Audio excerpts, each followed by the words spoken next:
Hello dear student, प्यारे बच्चों, कैसे हैं आप सभी। आशा करता हूँ सभी फिट होंगे। बच्चों, इस वाले वीडियो में हम लोग एक्सरसाइज 15A का क्वेश्चन नंबर 13 और उससे आगे जितने भी क्वेश्चन हो सकेंगे पॉसिबल उन्हें सॉल्व करना सीखेंगे। बाकी जो मैंने प्रीवियस वीडियोस बनाए ना क्वेश्चन नंबर 12 तक के, अगर आपने वो वीडियोस नहीं देखा तो जरूर देख लेना। उन वीडियोज़ का लिंक मैं आपको ऊपर आई बटन में भी दे दूंगा और नीचे डिस्क्रिप्शन बॉक्स में प्रोवाइड कर दूंगा। तो चलिए स्टार्ट करते हैं और इस क्वेश्चन को कैसे सॉल्व करना है सीखते हैं। तो यहाँ पर 13th वाले में हमसे कहा कि the base of a right angle triangle measure 48 centimetre and its hypotenuse measure 50 centimetre. यानी अपने को बेस दे दिया गया है और हाइपोटेन्यूज दे दिया गया है और एक राइट एंगल वाला ट्रायंगल है। तो बताइए कि उसका एरिया कितना होगा।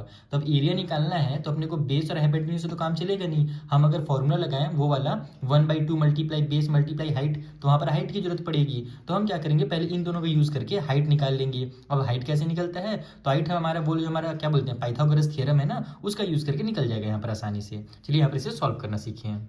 सबसे पहले इस तरीके से लिख लेते हैं कि हमें बेस दिया हुआ है इतना और हाइपोटेन्यूज दिया हुआ है 50 सेंटीमीटर। तो उस कंडीशन में हमारे पास एरिया निकालने के लिए हमको क्या करना पड़ेगा, हाइट निकालना पड़ेगा। और हाइट निकालने के लिए हम लोग पाइथागोरस का थ्योरम यूज़ करेंगे। उसके अकॉर्डिंग क्या होता है कि जैसे मान लो ये मेरा एक राइट एंगल का ट्रायंगल है, इसका नाम ए है, इसका नाम बी है और इसका नाम सी है।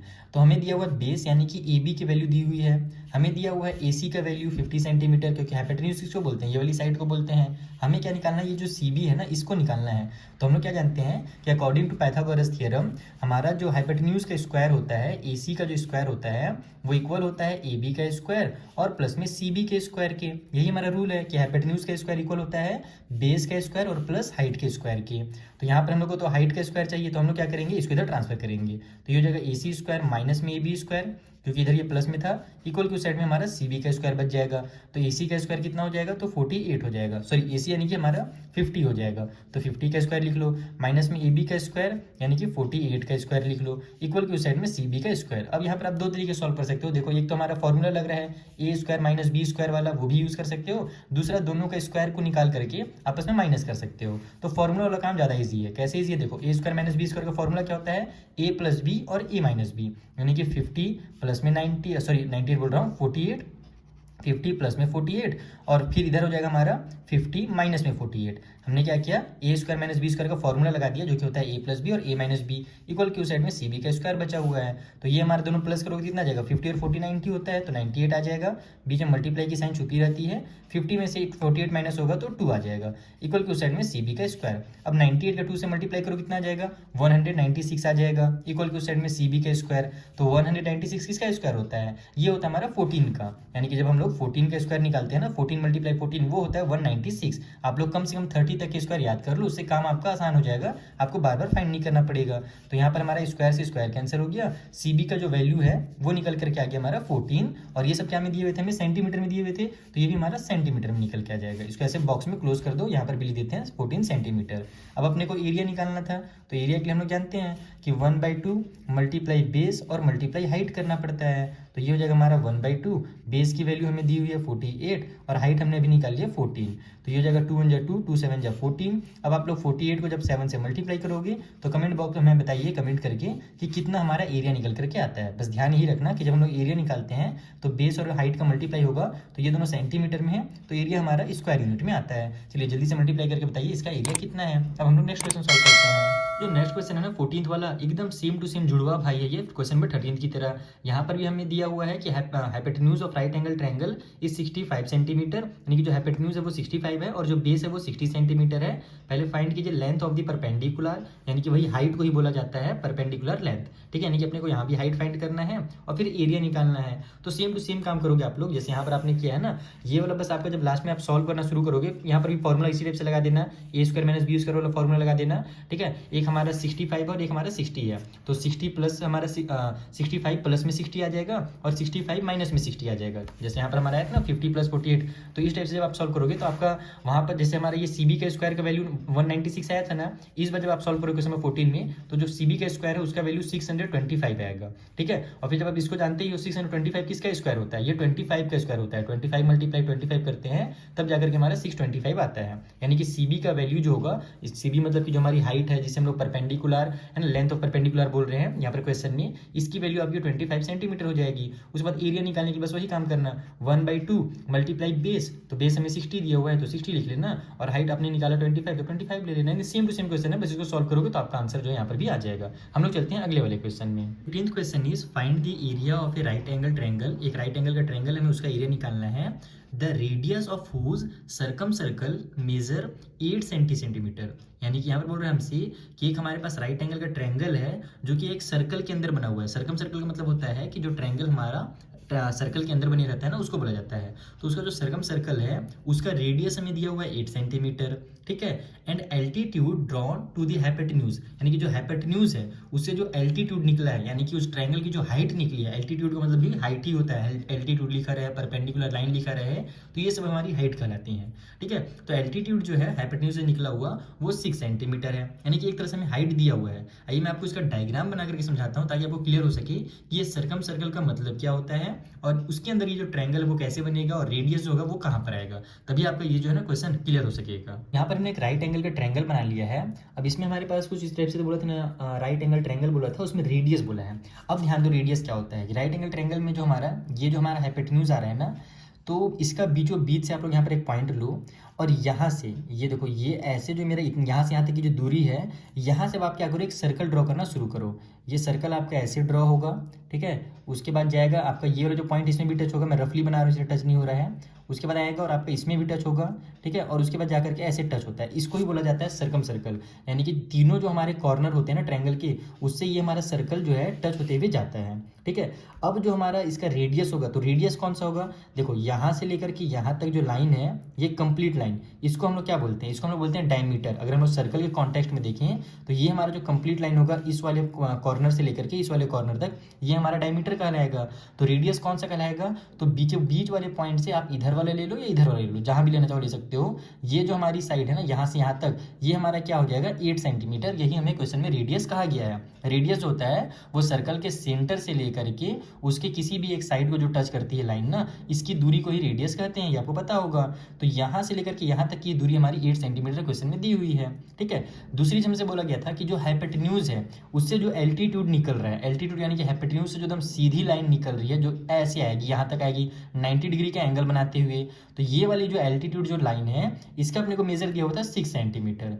तो इसका मतलब क्या हुआ कि हमारा भले राइट एंगल का ट्रायंगल है लेकिन इसमें अपने को ये वाला साइड दे दिया गया है, तो हम लोग इसको थोड़ी देर के लिए राइट एंगल नहीं मानेंगे, नहीं राइट एंगल तो है ये, लेकिन हम लोग इसको नॉर्मल ट्रायंगल की तरह ट्रीट करेंगे। हम लोग मान लेते हैं कि ABC हमारा एक ट्रायंगल है, इसमें हमारा ये एक साइड है और इस वाले साइड से हमारी हाइट निकली हुई है। मान लो ये इस तरीके से रहता हमारा, तो अगर हमको ये वाला साइड दे दिया रहता और इससे ऐसे हाइट दे दिया रहता, तो हम लोग क्या करते, ये वाला साइड को बेस मान लेते हैं और इसको हाइट मान लेते हैं, और बेस और हाइट वाला फॉर्मूला लगा करके एरिया आसानी से निकाला जा सकता है। लेकिन दिक्कत क्या है कि यहाँ पर अपने को केवल यहाँ से यहाँ तक की दूरी पता है, टोटल दूरी तो पता नहीं है बेस मानने के लिए, तो उसके लिए कंफ्यूज होने की जरूरत बिल्कुल भी नहीं है। हम क्या जानते हैं कि जो हमारा रेडियस होता है वो डायमीटर का आधा होता है, यानी कि यहाँ से लेकर के यहाँ तक टोटल ये 16 होगा, इधर यहाँ से यहाँ भी 8 होगा, क्योंकि ये भी तो बीच वाले पॉइंट से लेकर के ये जो है ना ये हमारा सेंटर होता है सर्कल का, ठीक है। तो ये सेंटर से लेकर के यहाँ तक भी 8 होगा, ये भी हमारा रेडियस है और इधर भी हमारा रेडियस है, तो 8 और 8 मिला करके हमारा 16 जो होगा वो बेस हो जाएगा। Is that clear. तो यहाँ पर आप लोग लिखोगे इसको, क्वेश्चन नंबर ये हमारा 15 है कि जो हमारा हाइपोटेन्यूज है जिसको हम लोग बेस की तरह भी ट्रीट कर रहे हैं वो कितना हो जाएगा, तो वो हमारा डबल हो जाएगा, यानी कि 2 मल्टीप्लाई जो हमारा रेडियस दिया हुआ है सर्कम सर्कल का उसका, तो रेडियस ऑफ सर्कम सर्कल, ठीक है। यानी जो भी सर्कम सर्कल का जो हमारा रेडियस है यहाँ से यहाँ तक का, उसको ये अगर अपन डबल कर देंगे तो उससे हमारा हाइपोटेन्यूज का जो लेंथ है टोटल वो निकल जाएगा। तो ये हो जाएगा 2 × 8 यानी कि 16 सेंटीमीटर हमारा हाइपोटेन्यूज निकल गया। हाइट अपने को दिया ही हुआ है यहाँ पर, तो हम लोग यहाँ पर कुछ नहीं करेंगे, एरिया निकालने के लिए सिंपल फॉर्मूला लगा देंगे, area equal to 1/2 multiply base multiply height. ये जो हमारा हाइपोटेन्यूज इसको ही बेस की तरह ट्रीट करो, ये हो जाएगा 1/2 मल्टीप्लाई 16 और मल्टीप्लाई हाइट जो हमारे पास है वो है 6, तो ये हो जाएगा हमारे यहाँ से 2 × 1 = 2, 2 × 8 = 16, 8 6 हो जाएगा हमारा 48, और दोनों हमारे सेंटीमीटर में थे तो सेंटीमीटर का स्क्वायर, 48 सेंटीमीटर का स्क्वायर इसका एरिया हो जाएगा। तो एकदम है बहुत ही सिंपल सा क्वेश्चन, छोटा सा सॉल्व होगा, बस आपको मेन समझना है कि क्वेश्चन में कहा क्या गया है, ठीक है। तो आई होप आपको अच्छे से क्लियर हो गया होगा क्वेश्चन नंबर 15। चलिए अगला क्वेश्चन सॉल्व करते हैं। Question is find the length of the hypotenuse of an isosceles right angle triangle whose area is 200 centimetre का स्क्वायर। यानी कि हमारे पास एक राइट एंगल वाला ट्रायंगल है और वो भी हमारा एक आइसोस्केल है, यानी कि जो उसके दो साइड्स है ना, इक्वल साइड जो हमारे हाइट और बेस हैं वो दोनों क्या हैं, इक्वल हैं, तभी ना आइसोस्केल होगा। और इसका अपने को क्या करना है, हाइपोटेन्यूज का लेंथ पता करना है। ओके, और एरिया भी दे दिया गया है। ऑल्सो फाइंड इट्स पेरीमीटर, साथ ही साथ आपको पेरीमीटर भी निकालना है। और यहाँ पर आपको एक √2 का जो है ना वो वैल्यू एक जगह फंसेगा जहाँ पर आपको √2 का वैल्यू निकालना पड़ेगा, तो अलग से आपको निकालना ना पड़े, इसीलिए हिंट में आपको दे दिया है कि √2 जो होता है वो 1.41 होता है, ताकि आपका टाइम बच सके। ठीक है, तो ये कैसे सॉल्व करना है कॉपी में समझते हैं। यहाँ पर हमने एक राइट एंगल ट्रायंगल बना लिया है, इसमें यहाँ पर राइट एंगल बन रहा है और ये एक आइसोस्केल भी ट्रायंगल, इसका मतलब कि ये वाली साइड और ये साइड आपस में क्या होगी, इक्वल होगी, और हाइपोटेन्यूज होगा वो डिफरेंट होगा। ठीक है, तो चलो हम लोग मान लेते हैं कि जो हमारा हाइट है उसको भी हम लोग मान लेते हैं ए। ठीक है, और जो हमारा बेस है उसको भी हम लोग ए मान लेते हैं। जब कभी इक्वल साइड होता है ना तो उसको ए मान करके ही सॉल्व किया जाता है। आप लोग कुछ और भी मान सकते हो, एक्स भी मान सकते हो, वाई भी मान सकते हो, कुछ भी मान सकते हो। मैं इसको भी ए ले लेता हूँ, इसको भी ए ले लेता हूँ, क्योंकि दोनों जो होंगे आपस में इक्वल होंगे, क्योंकि ये हमारा एक आइसोस्केल का ट्रायंगल है। हाइपोटेन्यूज की जगह पर मैं एच लिख देता हूँ। ठीक है, अब अपने को क्या बोला है कि एरिया जो है वो दिया हुआ है, एरिया इक्वल टू 200 सेंटीमीटर का स्क्वायर, ये अपने को क्वेश्चन में दिया हुआ था। अब हम क्या जानते हैं, एरिया का फॉर्मूला क्या होता है, 1/2 मल्टीप्लाई बेस और मल्टीप्लाई हाइट होता है। यही चीज अपने को यहाँ पर इतना दिया हुआ है। हम क्या करेंगे कि बेस और हाइट हमारी इक्वल है ना, तो बेस की जगह पर भी ए लिख देंगे और हाइट की जगह पर भी ए लिख देंगे, दोनों का जो है वैल्यू सेम कर देंगे। इक्वल क्वेश्चन में 200। ठीक है, 2 को ट्रांसफर कर दो इधर, तो इधर ये डिवाइड में इधर जाकर के मल्टीप्लाई में हो जाएगा। ए और ए का मल्टीप्लाई होगा तो ए स्क्वायर, और 200 का 2 से मल्टीप्लाई होगा तो 400 आ जाएगा। क्लियर है। अब अपने को 400 पता ही है कि 400 जो होता है वो 20 का स्क्वायर होता है। 20 × 20 इक्वल टू 400, तो इसको डायरेक्ट ऐसे लिखो, ए स्क्वायर इक्वल टू 20 का स्क्वायर, यहाँ से स्क्वायर कैंसिल होगा, तो ए का जो वैल्यू होगा वो 20 सेंटीमीटर निकल करके आ जाएगा। यानी कि जो हमारी हाइट है वो भी 20 सेंटीमीटर है, जो बेस है वो भी 20 सेंटीमीटर है। अब हम लोग क्या करेंगे, इसका जो हाइपोटेन्यूज है उसका वैल्यू निकालेंगे। हाइपोटेन्यूज निकालने के लिए आपको पता ही है पाइथागोरस का थ्योरम लगाया जाता है। तो पाइथागोरस के थ्योरम के अकॉर्डिंग क्या होता है कि जो हाइपोटेन्यूज का स्क्वायर होगा, एच का जो स्क्वायर होगा, नाउ यहाँ पर नाउ इस तरीके से करके लिखो, एच का जो स्क्वायर होगा वो बेस का सॉरी हाइट का स्क्वायर और बेस के स्क्वायर के बराबर होगा, यानी ए स्क्वायर प्लस में ए स्क्वायर। यही रूल है हमारा, हाइपोटेन्यूज का square is equal to height का स्क्वायर प्लस में बेस का स्क्वायर। तो यहाँ से एच का स्क्वायर निकालने के लिए हम लोग क्या करेंगे, ए का स्क्वायर को हम लोग क्या कर सकते हैं, ईजी तरीका कुछ हो सकता है कि यहाँ पर, चलो ईजी तरीका तो है लेकिन फालतू में शॉर्टकट में आप कंफ्यूज हो जाओगे, तो सॉल्व ही कर देता हूँ मैं। इसको 20 का स्क्वायर और प्लस में इसको 20 का स्क्वायर लिख देता हूँ। तो यहाँ से मेरा एच का स्क्वायर इक्वल टू हो जाएगा 400 + 400, तो 400 और 400 हो जाएगा मेरा कितना, 800। तो एच स्क्वायर इक्वल टू हो जाएगा मेरा 800। अपने को तो एच की वैल्यू चाहिए, और 800 जो है किसी का भी स्क्वायर नहीं होता, परफेक्ट स्क्वायर नहीं होता, तो एच इक्वल टू हो जाएगा रूट के अंदर 800 इस तरीके से। ठीक है, अब हम लोग क्या करेंगे, 800 के फैक्टर जो है वो फाइंड करने की कोशिश करते हैं जल्दी जल्दी। तो ये हो जाएगा 2 के टेबल में 400 टाइम पे, फिर 2 के टेबल में 200 टाइम पे, फिर 2 के टेबल में 100 टाइम पे, फिर 2 के टेबल में 50 टाइम पे 100 आता है, फिर 2 के टेबल में 25 टाइम पे 50 आता है, फिर 5 5 जा 25 हो जाएगा और 5 1 जा 5 हो जाएगा।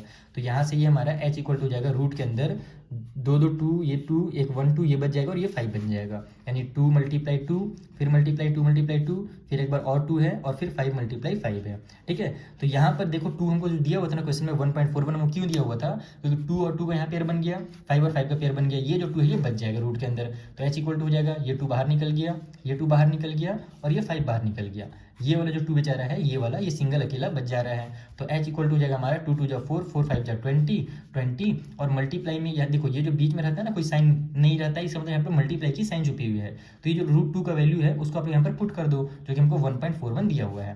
तो जब आप इसका मल्टीप्लाई करोगे 20 का 1.41 से, तो आपका जो आंसर है वो आ जाएगा 28.20, यानी कि उसको हम डायरेक्ट लिखेंगे 28.2 सेंटीमीटर, क्योंकि डेसिमल के बाद अगर जीरो आता है लास्ट में तो नहीं लिखा जाता है। तो ये हो जाएगा आपका हाइट, यानी कि हाइपोटेन्यूज, सॉरी हाइट यानी जो एच है ये हाइपोटेन्यूज है, इसको मैं एच वाई लिख देता हूँ हर जगह पे, ताकि आपको डाउट जो है ना वो क्लियर रहे और मैं खुद ही कंफ्यूज ना हो जाऊँ। तो हाइपोटेन्यूज हमारा निकल गया। और अपने को क्या बोला था, पेरीमीटर निकालने के लिए, तो पेरीमीटर हम जानते ही है कि तीनों साइड को प्लस करने से उसका पेरीमीटर निकल जाता है। तो बस यहाँ पर इस तरीके से लिख लो आप लोग एक बार, perimeter equal to A plus A, यानी कि जो हाइट है और जो बेस है उसमें हम लोग प्लस कर देंगे हाइपोटेन्यूज। तो ये हो जाएगा मेरा 20 + 20 और प्लस में 28.2, जो कि हमने भी निकाला है। चलो जल्दी से इसका ऐड करके मुझे बताओ कमेंट बॉक्स में कि जो इसका पेरीमीटर है वो कितने सेंटीमीटर निकल रहा है। ध्यान रखना कि पेरीमीटर हमारा सेंटीमीटर में निकलता है, क्योंकि तीनों यूनिट आपस में प्लस हो रहे हैं, ना कि मल्टीप्लाई। ठीक है, तो चलिए यहाँ पर हमारा क्वेश्चन 16 भी सॉल्व होता है। आई होप आपको यही बहुत अच्छे समझ में आ गया होगा। अब हम लोग जो अगला क्वेश्चन है उसे सॉल्व कर लेते हैं। ये वीडियो जो हमारा बहुत ज़्यादा लेंथी हो रहा है और अभी भी हमारे पास 4 क्वेश्चन बचे हुए हैं, क्वेश्चन नंबर 17, 18, 19, 20।